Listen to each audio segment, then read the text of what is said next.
Kembali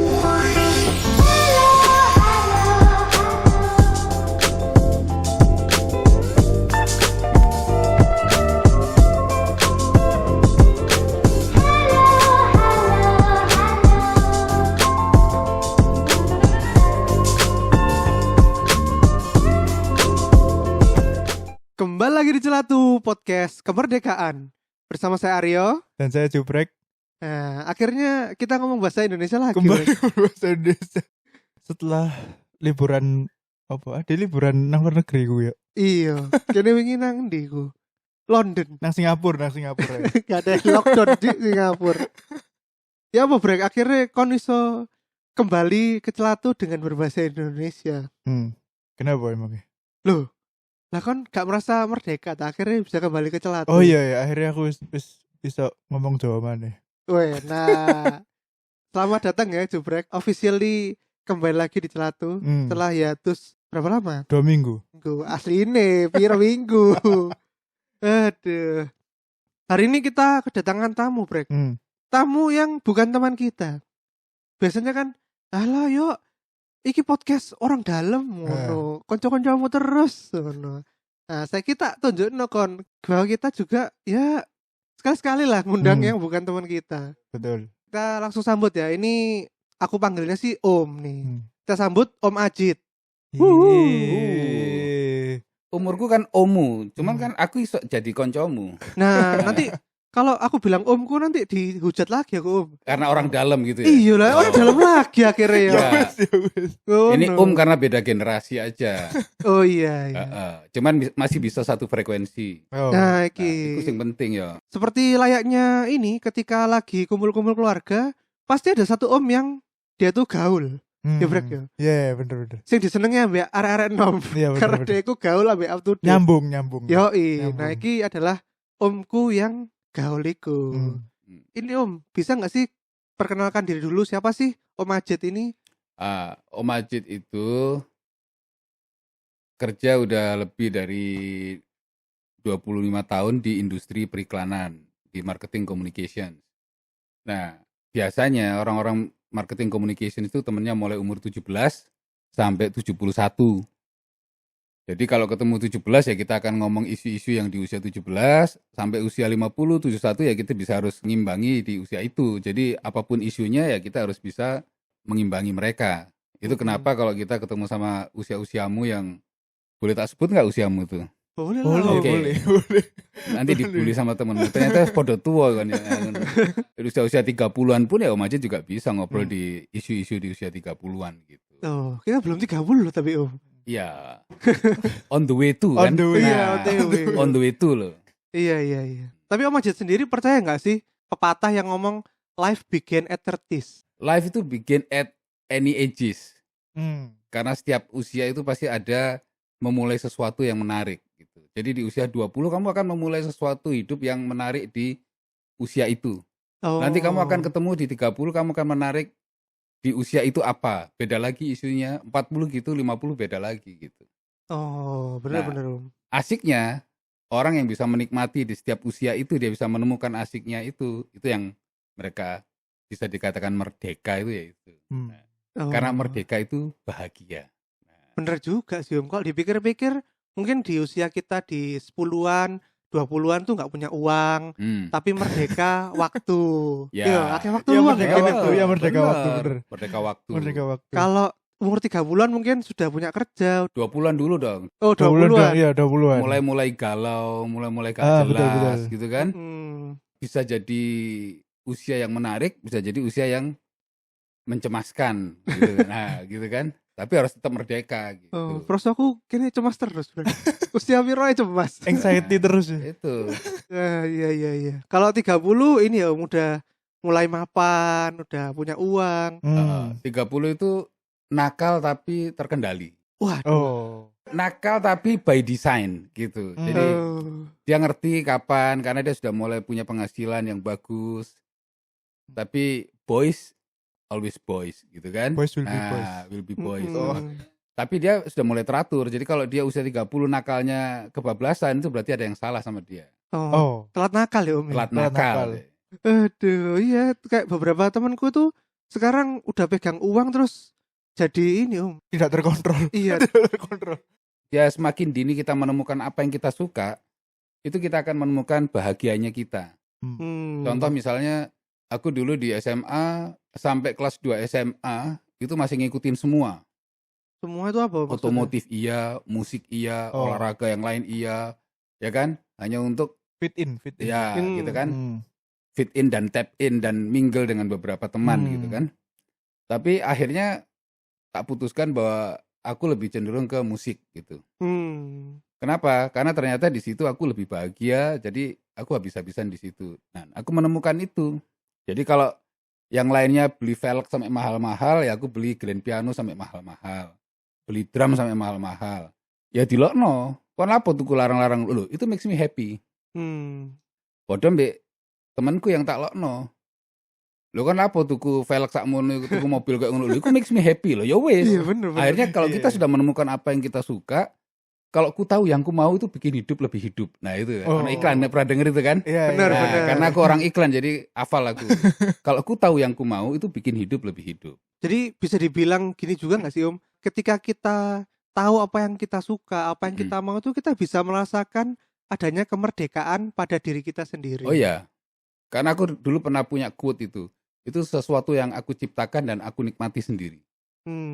Jadi menciptakan sesuatu buat diri kita yang membuat kita happy itu kita bisa menikmatinya dengan cara kita. Dan seringkali itu tidak menarik buat orang lain, tapi buat kita itu happiness. Benar. Gitu. Kita tidak perlu orang lain untuk mencintai hobi kita. Oh enggak, bahkan ada temennya Om Haji sampai tua kayak gini, dia ngertinya berhobi karena ingin dilihat orang. Gitu kan, berhobi ingin dianggap sesuatu oleh orang gitu. Nah itu menurut aku tidak bahagia. Benar. Mereka hanya ingin membahagiakan orang, iya, tapi mereka nggak bahagia. Iya tuh, belum merdeka itu dari Itu orangnya. namanya belum merdeka. Iya. Gengsi. Karena merdeka itu adalah bahagia. Nah, ngomong-ngomong merdeka nih Om, kan kemarin 17-an, terutama lagi di masa era pandemi. Tentu nggak ada kayak perayaan-perayaan 17-an yang meriah kayak tahun-tahun kemarin, kayak banyak lomba-lomba atau tirakatan, upacara, tirakatan atau apa? Jalan sehat, bazar, ngono lho. Kalau Majid sendiri melihat gimana sih warga kita ini merayakan kemerdekaan di masa pandemi yang sekarang ini? Aku pikir ya, sifat dasar orang Indonesia itu sebetulnya kan lebih diguyup, dirukun, gotong royong, tanggung renteng, hobi ngumpul, gitu kan?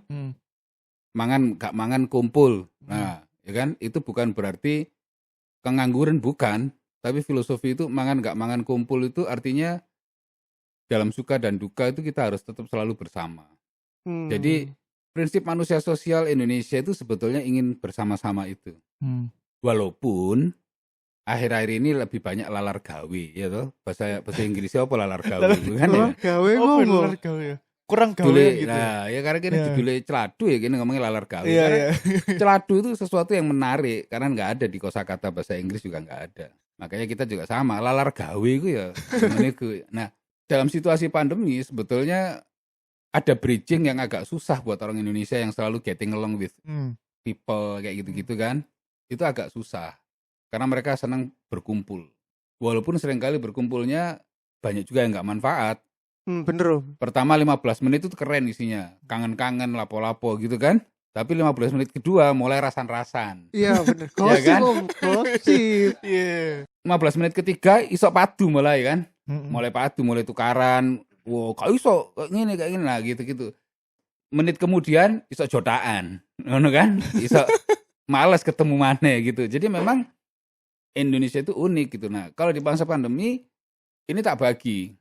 Yang kita mau bicara generasi siapa nih? Gitu. Kalau generasi kita bicara di 1824 gitu, generasi yang Gen Z gitu kan. Kemudian 25, 3, 40 generasi Gen X gitu. Baru generasi baby boomers, generasi analog kayak gitu. Nah, itu beda-beda memang. Terutama generasi-generasi analog dan generasi imigran ini.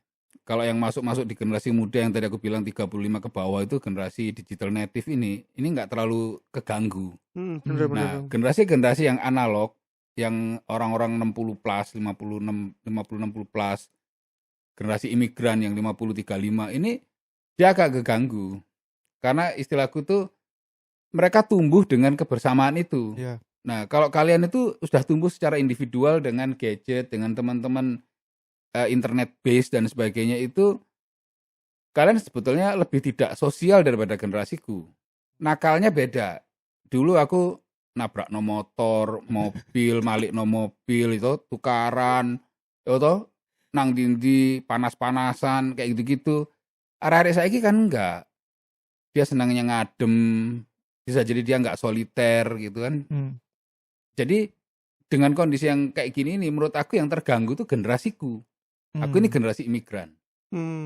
Yang generasi analog lebih terganggu lagi karena mereka ada romantisme, ada romansa-romansa yang pengen cerita dahulu. Dulu eling-eling bien dan sebagainya kayak gitu-gitu, itu mereka gitu. Mereka yang sudah punya masa lalu itu yang agak keganggu. Nah, kalian yang belum banyak punya masa lalu dan kalian punya masa kini yang kalian sudah nikmati sendiri itu, kebersamaan keluar itu nggak terlalu keganggu sepanjang internet ini murup. Ya betul. Ya kan? Betul. Sepanjang gadget itu tersedia. Aku berharap anak-anak Gen Z, Gen X itu harusnya masuk ke kategori learning society. Benar. Bukan gossiping society gitu kan? Iya bener. Apalagi dreaming society. Itu generasi-generasiku tuh. Iya. Harusnya kalian tuh generasi yang lebih ke learning society, lebih ke analyzing society gitu kan? Karena apa? Kemampuan reading, kemampuan thinkingnya itu sudah ada supportingnya. Dulu kita enggak. Aku mbien arep main drum gitu kan. Cari gigs, cari lick yang bagus gitu aja harus nunggu VHS kiriman 1 bulan kayak gini-gini. Kamu sekarang tinggal buka YouTube. Bener. Kebanteran iso mbok alono. Iso mbok slow-mo, iso mbok macem-macem. Dulu kita nggak punya teknologi itu. Dulu kita kerja di advertising, buat font itu aja masih pakai rugos, digosok situ-situ. Kamu nggak pernah denger itu rugos itu? Tahu. Oh tahu ya. Aku nggak ngerti aku. Apa printing pakai kayu, apa pakai apa terus di kita buat desain masih pakai film negatif gitu. Sekarang kita bisa langsung cepet, ya kan? Cari itu situs font itu apa aja. Kamu tinggal lihat bla bla bla. Ada yang free, ada yang ini dan sebagainya. Belum lagi nanti kalau kita membuat sesuatu ke klien, dulu kita harus kirim ke media house kayak Jawa Pos, kayak RCTI, kayak apa, itu harus ada barangnya. Gitu kan? Kalau sekarang kurang berapa menit, kurang berapa detik aja masih bisa kirim lewat email, langsung nyampe ke sana, nggak butuh messenger lagi. Dulu harus dibawa orang, ditunggu, ada film negatif, ada video, harus dibawa. Sekarang tinggal email aja. Bener. Nah, kecepatan itu akan bagus kalau kamu sebagai generasi punya kedalaman. Rata-rata kalian dinina-bubukkan dengan keenakan kecepatan itu, akhirnya kamu nggak punya kedalaman. Aku jadi inget nih, kan kemarin waktu kita lagi ngopi-ngopi, itu kan Om Ajit bilang nih, sekarang itu saatnya untuk menjadi diri kita sendiri. Terutama menjadi bangsa Indonesia. Nah ini bisa lebih jelasin nggak sih Om? Menjadi diri kita, ini adalah kita gitu ya. Tidak semua anak itu tumbuh dengan benar. Kenapa? Karena sekarang informasi itu kan kayak tsunami. Dia masuk itu begitu deras gitu, sampai bergulung-gulung ombak sampai tinggi sekali. Bagaimana kamu bisa selamat dari tsunami itu kalau kamu nggak punya ini kita itu? Karena sebetulnya menjadi Indonesia itu sederhananya adalah semakin kita dekat dengan cara hidup kita, itu semakin mudah dan murah dan semakin bahagia kita menjalani kehidupan itu. Nah, bener ini sebetulnya Om. Karena apa? Karena sebetulnya kita ini punya, kalau aku menyebutnya yang paling sering orang mendengar adalah local genius, local wisdom. Ada lagi, aku pernah bilang ada yang namanya local eminence gitu. Setiap negara, setiap bangsa itu punya kemasyhurannya masing-masing, punya kedikdayaannya masing-masing. Kalau diruntut sebetulnya di setiap bangsa itu punya. Mulai zaman, sebutin lah, zaman Mongol, zaman Babylon, zaman Konstantinopel, you name it lah. Zaman-zaman itu ya kan, Romawi, sampai kita zaman-zaman kita sendiri. Itu kita punya kemasyhuran sendiri-sendiri yang orang sendiri tidak pernah menggalinya. Hampir di semua lini kehidupan kita, mulai dari medicine, mulai dari pendidikan, mulai dari ilmu kepemerintahan, mulai dari gaya hidup, mulai apa. Kita ini punya asiknya sendiri-sendiri.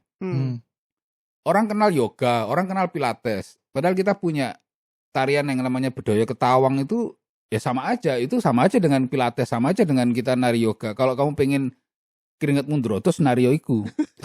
Ngono kan? Orang Jawa dulu bilang ada olah rasa, olahraga, dan olah irama gitu kan. Wirogo, wiroso, wiromo, misalnya kayak gitu. Itu kalau diterjemahkan sekarang seperti itu. Kita punya, tapi kita lebih senang fitness yang dari barat. Kita lebih senang yoga yang dari India, dari ini. Kita punya semuanya. Makanan misalnya, orang lebih cenderung salad. Padahal gado-gado ya salad. Iya benar. Iya. Pecel itu ya salad. Salad with peanut sauce. Peanut sauce. Ya salad Iya, itu. bener. Tapi seberapa kamu mau explore itu gitu. Jadi sebetulnya yang tadi aku bilang kita semakin dekat dengan cara hidup kita itu. Kenapa? Karena era pandemi ini itu gambaranku setiap negara itu akan mengembargo dirinya sendiri. Benar-benar Om. Dia akan lebih mementingkan kepentingan nasionalnya. Apa yang menjadi produk-produk yang bisa dilakukan untuk lokalnya, ya dia dahulukan gitu loh. Nah, kalau sudah kayak gitu, forget it about halibut, about salmon, about herring. Coba kembali ke nila, gurame, lele, ya toh, iwak wader, patin gitu. Pertanyaanku, susahnya di mana kalian dapetin itu? Mahalnya di mana kalian itu? Nah, kalau masalah enaknya, itu kreativitasmu. Kalau kamu bisa membuatnya dengan bumbu yang lebih menarik, sambal itu ada ribuan. Iya. Kita punya petis dan terasi itu adalah sangat Indonesia. Kita kecap manis itu sangat Indonesia. Itu yang tidak dipunyai sama Barat. Bahkan dulu semua rempah-rempah itu sebetulnya dari Indonesia. Kita punya kaya rempah gitu. Makanan kita itu mengandung banyak tonik, mengandung banyak kesehatan macam-macam dan enak gitu. Kalau kamu tak pecah bumbu untuk urusan soto, di dalamnya ada kunyit, ada serai, ada daun salam, ada macam-macam di situ. Ada kesehatannya, ada enaknya, ada rasa uniknya. Dan itu rasanya juga nggak kalah sebetulnya sama rasa-rasa makanan-makanan yang ada di Perancis, makanan-makanan di Eropa, di Amerika. Sama. Pertanyaannya adalah, kita mau benar-benar menghargai itu apa enggak?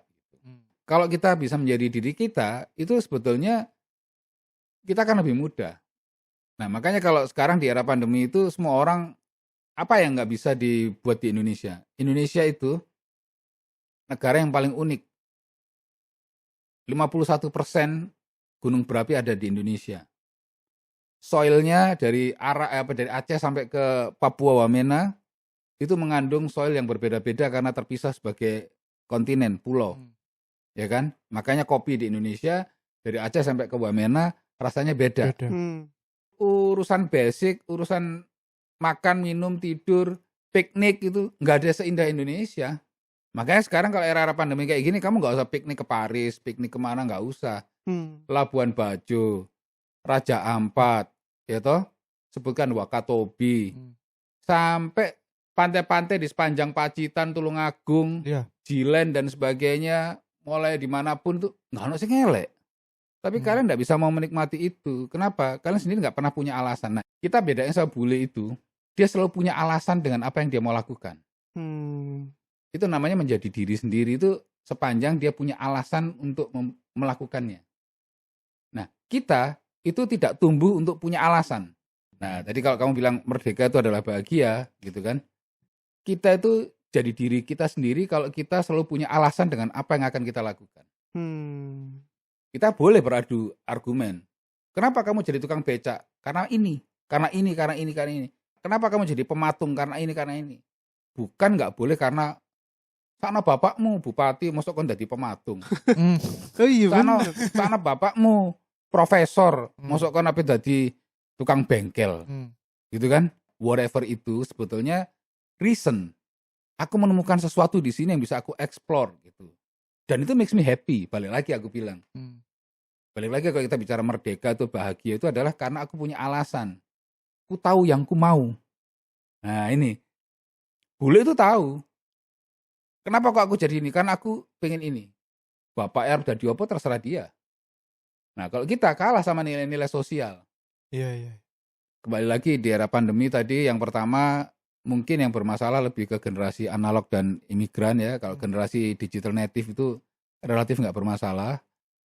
Kemudian yang kedua, kita harus semakin dekat dengan cara hidup kita supaya kita bisa lebih mudah, lebih murah. Dan yang ketiga, kita selalu punya alasan untuk kenapa kita menjadi sesuatu itu. Bener sih Om. Beberapa bulan ini selama menjalani masa corona itu ada hal yang aku tangkap bahwa memang bangsa kita ini sekarang mungkin antara dipaksa atau memang dia secara insting itu kembali menjalani hal-hal yang emang dekat dan lekat dengan diri kita sendiri. Contohnya dari makan aja Om, paling gampang. Dari beberapa restoran yang tak lihat, yang biasanya sekarang tutup dan bangkrut adalah resto-resto yang Lifestyle seperti resto yang bukan kita. iya, resto Itali. Ya, paham. Quote unquote bukan kita. Iya. Tapi kalau Paham. restoran yang ini kita atau ini kita banget gitu kan ya. Nah, itu pasti laku. Iya, benar. Apa iku? Sego bebek. Iya, kayak gitu. Atau ayam geprek, lele, penyetan. Nah, Wah, itu itu budal terus kan. Iya. ngomong-ngomong penyetan Om. Ah. Jadi kan waktu Indonesia lagi minggu-minggu awal corona yang panik itu, masa-masa lockdown itu kayak McD apa itu kan hampir tutup jam 8 apa. Mak ye loh penyetan. Buka 24 jam dan ruame gak karuan namanya. Bener. Ras. Nah, itu kan membuktikan bahwa ya emang ketika di masa genting, masa-masa pandemi itu ya emang kita kembali ke insting kita masing-masing mengkonsumsi tempe dan tahu dipenyet dengan sambal. Makanya menurut aku sebetulnya pandemi itu suka apa nggak suka merejuvenate kita, mereposisi lagi kita menjadi lebih segar, jadi tahu apa yang kita mau, gitu kan? Bahasaku mungkin lebih kepada di era pandemi itu orang akan jadi lebih sehat, menjadi lebih cerdas, menjadi lebih teratur, lebih tertib gitu kan. Nah itu kenapa? Bisa jadi karena dipaksa. Aku kalau saiki metu gak ono gunane percuma rek, kudu ono output-e. Berarti dia lebih well plan, cerdas dia, lebih teratur gitu. Sekarang kalau antri dia jadi lebih tertib, nggak dusel-duselan, karena wedi. Ya kan? Berawal dari wedi gitu kan. Karena memang apa, pada dasarnya manusia itu dilahirkan itu dipaksa. Ya kalau misalnya kita nggak dipaksa, kamu di hutan, kamu pasti akan jadi kayak Mowgli. Kalau yang ngasuh kamu adalah gorila, kamu akan jalan seperti mereka. Oh. Nah, kalau kamu nggak diajari berdiri, nggak diajari makan pakai tangan, kamu akan makan sama mulutmu. Orang itu memang sejak lahir dia dipaksa. Kalau dibiarin, kamu nggak akan punya berbudaya. Contoh kemarin Om Ajit ke Jakarta, biasanya kalau ada pesawat gampang lah. 2 hari kita di sana, Jumat kita pulang. Nunggu Senin lagi kita mau ke Jakarta lagi gitu kan. Santai, nggak selesai, nggak apa-apa. Giliran dari pandemi kita bawa mobil, wis kesel rek nang dalan rek.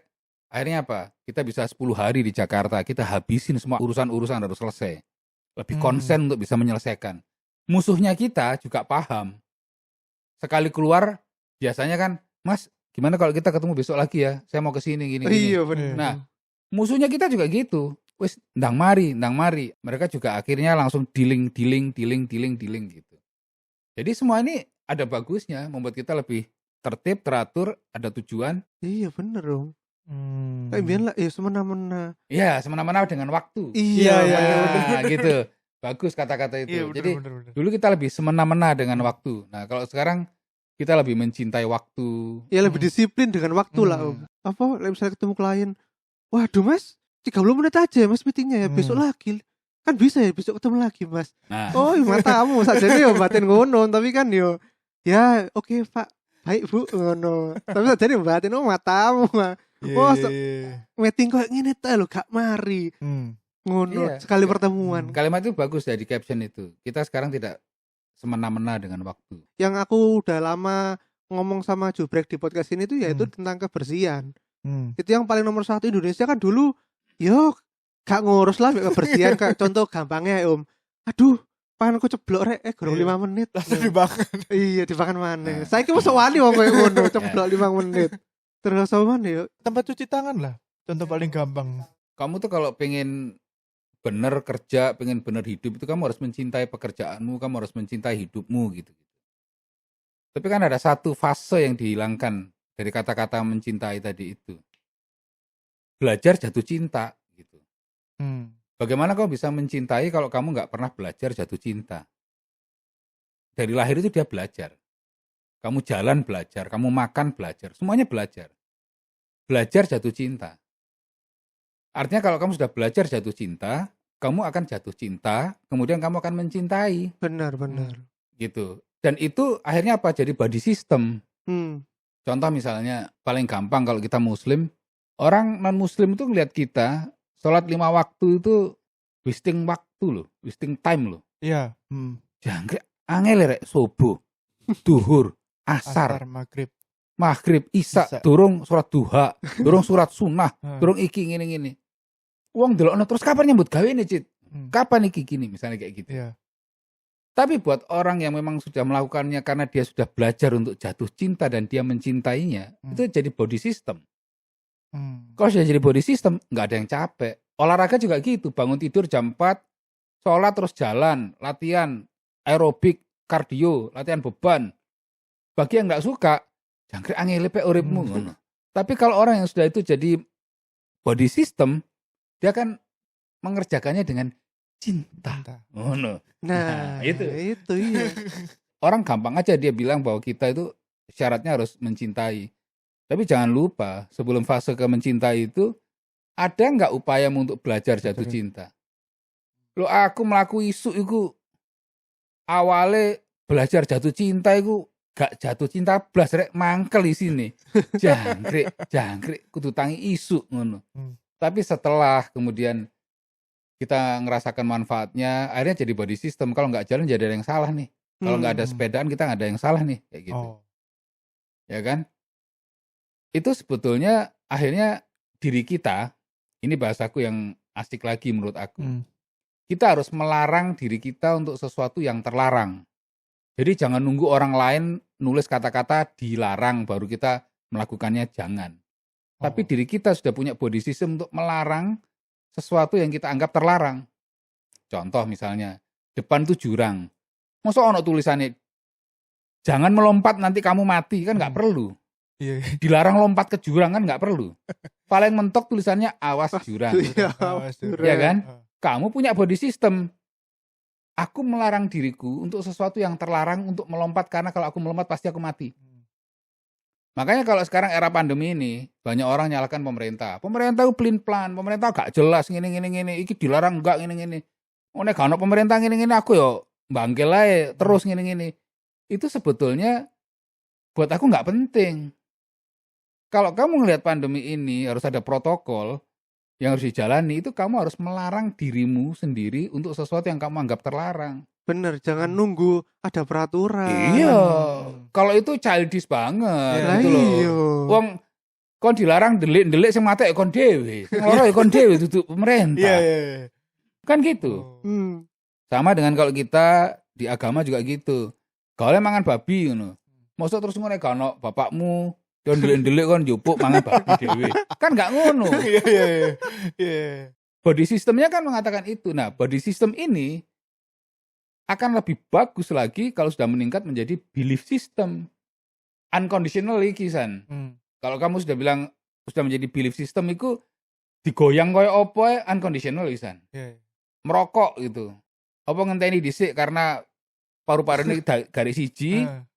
Garek dia lagi gak ngerokok kan gitu. Baru dia ngomong nang di unconditional bahwa merokok itu jelek gitu. Nah, rata-rata kan gitu. Karena orang kita itu aku menyebutnya sebagai precaution gitu. Precaution itu sesuatu sebelum prevention. Kalau prevention itu bicaranya adalah pencegahan. Kalau precaution itu adalah merencanakan pencegahan. Bedanya apa, Kalau pencegahan itu di rumahmu sudah ada payung. Kalau hujan kamu tinggal ngambil payung, itu pencegahan. Tapi kalau merencanakan pencegahan, itu kita bilang, yuk, break. Bulan depan itu adalah hujan lebat. Menurut BMKG. Ramalan cuaca. Ramalan cuaca, Ah. BMKG, BMKG. gitu. Karena dia terhitung, karena dia terukur, research, masuk akal, probabilitas bla bla bla. Oke. Kalau gitu kamu sekarang tuku payung siap-siap dek nang omah. Bulan depan atau minggu depan kalau hujan, payung itu sudah ada di rumah. Itu namanya merencanakan pencegahan. Nek wong kene ngeyel dhisik, yo nek udan, nek gak udan. Nah, iya. Iya, iya. Yo nek ngene, lapus engko ae ngono. Nah, itulah kenapa di era pandemi ini kita sulit. Kenapa? Karena kita ini sekarang diminta untuk merencanakan pencegahan, bukan melakukan pencegahan. Banyak kayak gitu Om, dan masih mending ya kalau misalnya walah hujan rek ya wis tak nggawa jas hujan. Ono sing koncoku iku ngomong ngene Om. Kon gak ada jas hujan nah. Lho gak duwe lah, lho lek pas udan ae tuku. Nah, Jadi ngenteni wis udanan baru dhewe mleper tuku. makanya tadi Om Ajit bilang kalau biasanya kita disuruh merencanakan pencegahan, itu aja sulit. Kok kene ngomong pencegahan? Merencanakan pencegahan itu ke belakang lebih sulit gitu loh. Durung ono apa-apa iki. Prediksi iki. Yuk kene ape munggah gunung ini? Apa Om? Semeru. Oke, Semeru ku karakter ngene-ngene. Kene kudu nyiapno ngene. Bulan apa iki? Bulan iki. Oh, kudu ono ngene-ngene. Itu merencanakan pencegahan. Begitu wis mbok gawa nang kono, oh temenan kan ya ono badai, mbok tutup iki temenan ya udan. Nah, itu namanya pencegahan. Jadi jangan bilang merencanakan pencegahan. Gitu loh. Ini sekarang kita disuruh itu. Wong pencegahannya angel apa meneh merencanakan pencegahan. Ayo, ngono kok jalan pemerintah. Nah, itulah yang terjadi di kita. Apalagi sekarang musuhnya sesuatu yang tidak tampak. Iya, nggak kelihatan. Aku pernah ngobrol sama teman-temanku. Nek misale Surabaya diserang 1000 singa, ngono. Aku siap-siap rek, nggawe klambi kayak gladiator sing ono wesine. Terus aku iso memprediksi macan iku metune jam piro apa-apa nang diae. Aku iso siap-siap. Terus saiki kon ngomong Covid iki musuhmu sendi, musuhmu. Ketok enggak? Gak ketok. Kamu harus memberikan perisai terhadap dirimu sendiri. Cek angele. Ya nek yo Om ngene Om gak apa-apa Om. Apalagi kalian yang di usia-usia muda belum degeneratif ya. Kalian masih kuat, masih kena partikel-partikel apa namanya? Yang radikal itu masih oke gitu. Makanya dulu pada saat kita di agensi jualan alat-alat medis, jualan hal-hal yang berkaitan dengan medis untuk anak muda, itu ampun aku. Bagaimana membawa mereka untuk kita jelaskan bahwa ini one day you will be something like this gitu. Jatuh, ya kan? Iya. Kita ngasih rasionalisasi apapun, ngasih fairness, ngasih apapun itu sulit. Nggak salah kalau sekarang itu yang masih di jalanan itu yang nggak punya fairness. Arek enom. Iya bener Om. Gak ada Om sekarang di warkop. Bapak-bapak itu jarang Om. Iya. Kabeh arek enom-enom. Karena mereka nggak punya masalah dan dia masih merasa badannya masih oke. Iya.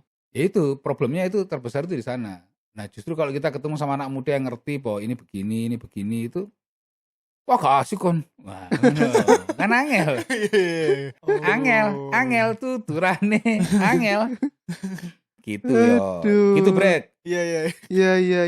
Kira-kira nih Om, setelah nanti pandemi berakhir, orang itu bakal kembali tidak menjadi dirinya nggak? Jadi kayak ya makan Itali lagi, aku pakai kebarat-baratan lagi, gitu-gitu. Dua-duanya itu bergantung pada saat proses sekarang ini dia mendapatkan, maksud aku harus ngomong kata-katanya hidayah, Rek. Aku mendapatkan satu manfaat gitu ya, yang menarik buat dia atau enggak. Minimal mereka bisa memilih kapan ini adalah daily basis, ini daily food, sama yang ini swaka. Swaka itu ini hanya untuk hiburan gitu, untuk refreshment, untuk apa kayak gitu. Tapi kalau yang mereka tahu bahwa yang daily basis itu kayak gitu, sepertinya kan akan berubah. Cara kita hidup pun juga berubah. Contohnya sekarang di media, aku menyebutnya saya adalah media, saya adalah restoran, saya adalah office, saya adalah everything. Kamu mau membentuk dirimu saya itu jadi apa? Bayanganku nanti justru tambah rumah makan itu ya kamu masak di rumah, kamu upload di IG, kamu upload di Twitter atau di Facebook atau di any media sosial gitu. Siapa yang mau ke rumahku hari ini? Besok aku masak ini. Aku jualan bisa sampai 5 porsi, 10 porsi. Silakan mau datang di tempatku jam sekian sampai jam sekian. Itu sebetulnya rumahmu sudah jadi restoran.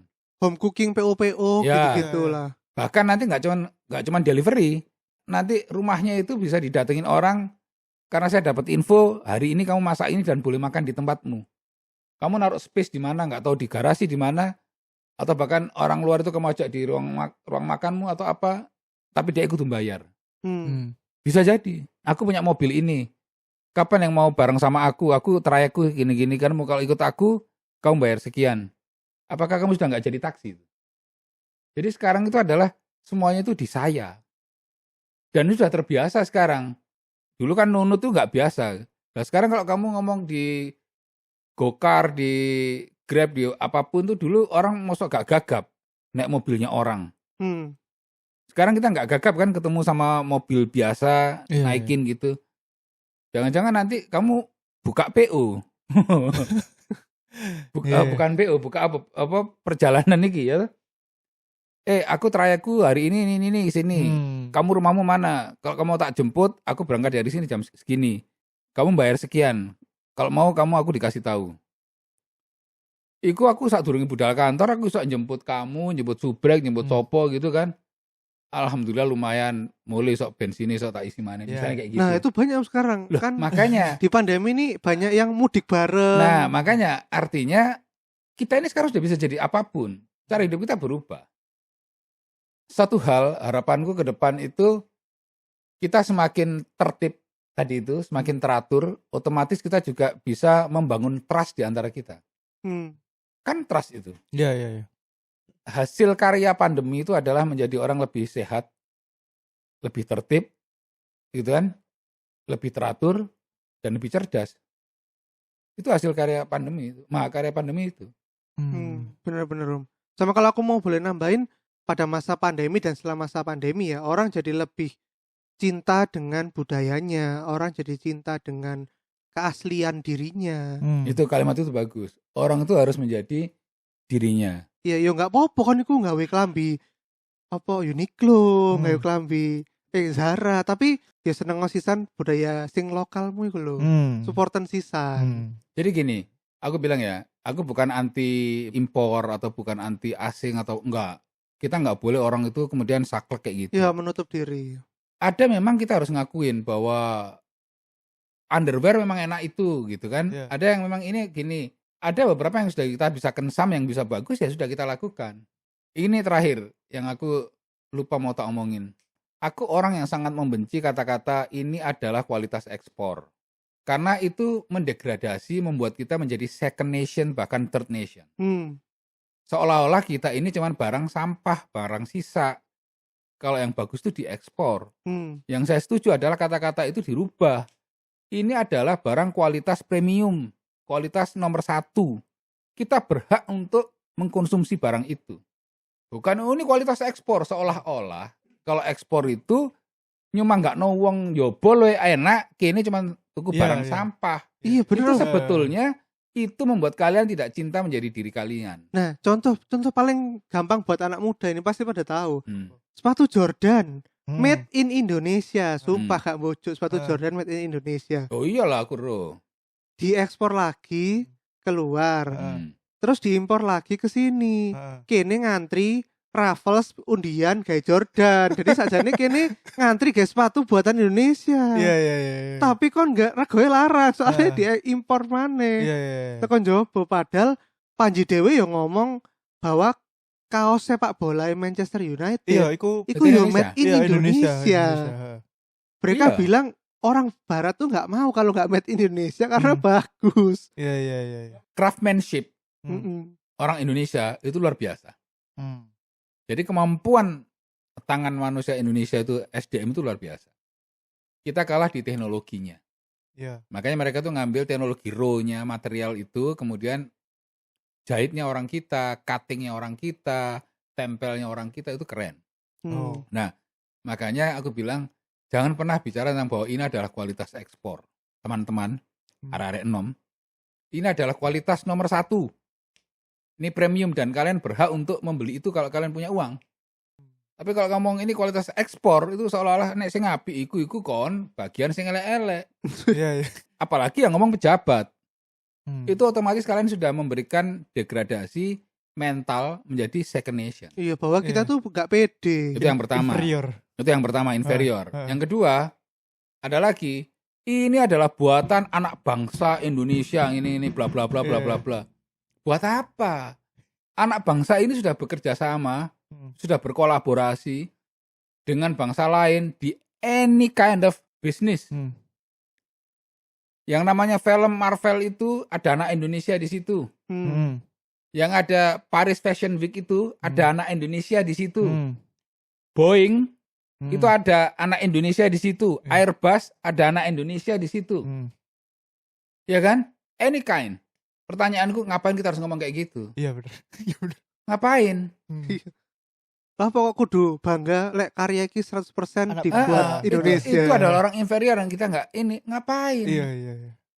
Kita lebih bilang ini adalah buatan Indonesia yang kelas premium. Mari. Karena kita juga mampu membuat sesuatu itu premium. Ini mudah-mudahan kalau ini podcast didengar sama pemangku kepentingan. Ya toh? Lah ngono. Bisa disampaikan nanti. Ini kan ngomong. Kan teman-teman barangkali kan gitu kan. Iya. Jangan pernah bicara bahwa ini adalah kualitas ekspor. Jangan pernah bicara bahwa ini adalah hasil karya anak bangsa. Kita sudah tidak di level itu. Kita ini sudah menjadi bangsa yang sama dengan yang lain. Jadi bilang aja bahwa ini adalah kualitas premium, kualitas nomor 1. Ini adalah buatan kami sendiri. Selesai. Ya. Selesai. Orang terlalu sering bilang bangga jadi Indonesia, 100% cinta Indonesia. Tapi apa? Ngomongnya kayak gitu. Yang bilang 100% Indonesia ini saya beli tidak di Cibaduyut, saya beli di Cibaduyut, saya beli ini. Tapi ngomongnya ini kualitas ekspor. itu apa itu? Iya kan? Iya. Kontradiktif. Iya.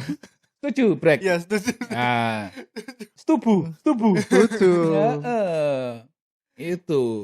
Itu sih. Semoga di kemerdekaan kita ini kita menjadi merdeka, bahagia, kita percaya diri, kita menjadi diri kita.